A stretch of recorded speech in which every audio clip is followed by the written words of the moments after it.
What's up, everyone? Welcome back. Thanks for tuning in. I wanted to talk about leadership, what it is, and who are our present day leaders nationally that we all can agree on.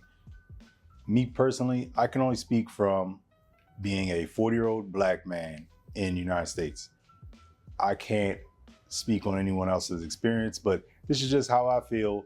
And, I'm just kind of concerned that we may or may not be following the right people. In the past, we've had people like Reverend Al Sharpton, Reverend Jesse Jackson, we had Colin Powell, and some of these people, they stood up to speak for the people. Colin Powell, he was a politician, kind of military man, but he still stood up for what I believe was for black people in the military. When I seen him, that's what he represented to me. When I think of Reverend Jesse Jackson and Reverend Al Sharpton, they were God-fearing men. They came from civil rights, and they spoke about the injustices among the normal, regular people. At the same time, they also seemed to pop out on television when there was usually national news going on. When there was something that was so big that someone had to say something, usually you would see someone like Reverend Al Sharpton pop up. Unfortunately, these same people that I'm speaking about just seemed a little disconnected, in my opinion. They weren't reachable by most people. So there was always that disconnect there. But we had somebody. That's the thing. I felt like we had someone that was leaders at those times.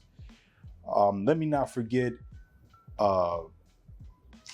Farrakhan, Minister Louis Farrakhan. He's always been around and always spoke up for the black man, from the black man's perspective as a Nation of Islam.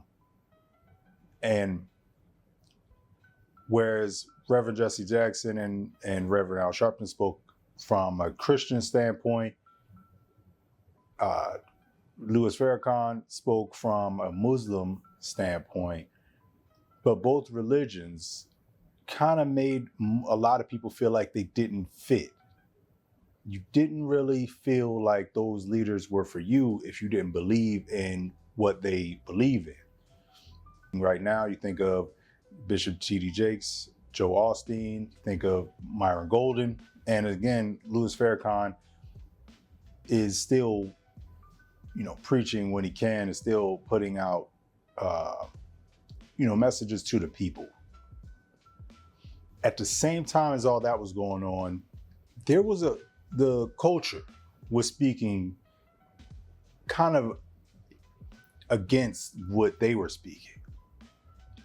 And back in the 90s, hip hop and rap took over and became the most popular genre of music.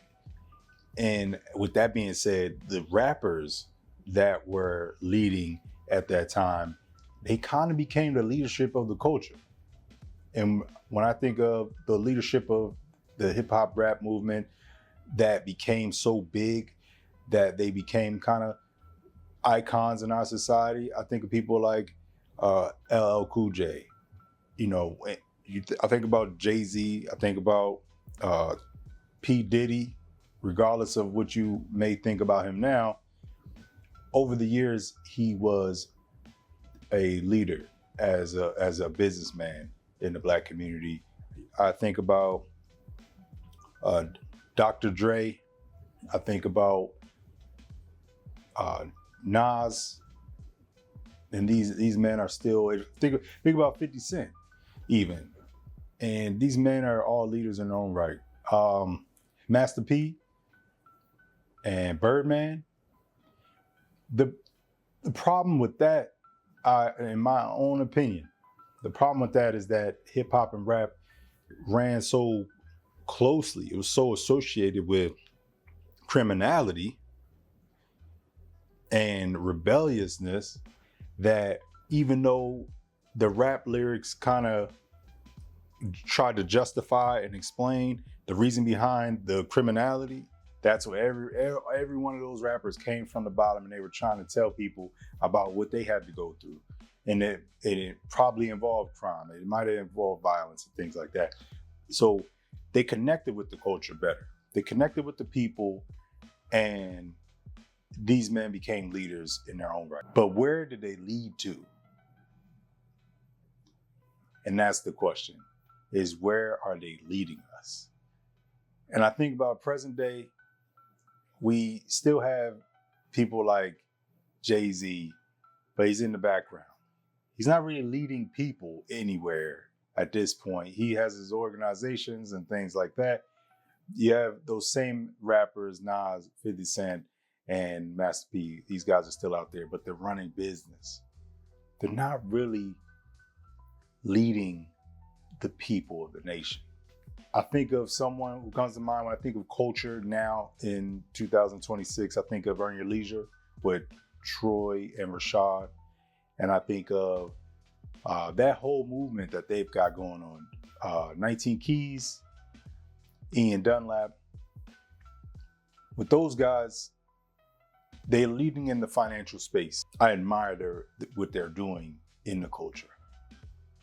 But it's unfortunate that I don't really see a national movement or a national voice, a voice that is speaking for good and speaking for the people at the bottom on a national level across the board, without having to break us down into groups and segregate us into different positions, whatever color you are, whatever group you come from. Is there someone that is speaking for the good of the people? And I don't see it. I don't see it right now. On a political level, we have obviously the president of the country. We have Donald Trump, and a lot of people follow him. Obviously, under our nation, under our flag, as the president. And in the past, we've had someone like Joe Biden. We've also had Barack Obama. I think Barack Obama, he represented Black people in a lot of our eyes as far as politics in the White House. And that was good to see, especially without any of the criminality, without the scandals and things that tarnish his character as a man. It's good to see that. And I appreciate him for that. He still speaks up at times, but we all know that he speaks up from a presidential position, from a person that's so high up in politics that he still feels disconnected. So, who do you see as leadership in the world as far as the United States of America, leading the people, leading on a national level, leading from the ground level and gathering people? And I missed probably a whole lot of people. And if there's a movement that I missed, please share underneath this video and let me know and correct me if I'm wrong. And let's give that person support. And I'm just trying to do my job, which is speak about something that I think we all should be concerned about on some type of level, which is where are we going as a nation? Morally, as far as values, who's speaking up for where we need to go? There's a lot of crazy stuff going on, and someone needs to speak about where we need to go. So in the meantime, I'm going to keep putting out videos speaking about what we could be, the best versions of ourselves as Americans, as first personally as a Black man. And stay tuned. Like, comment, share, and I'll see you on the next one.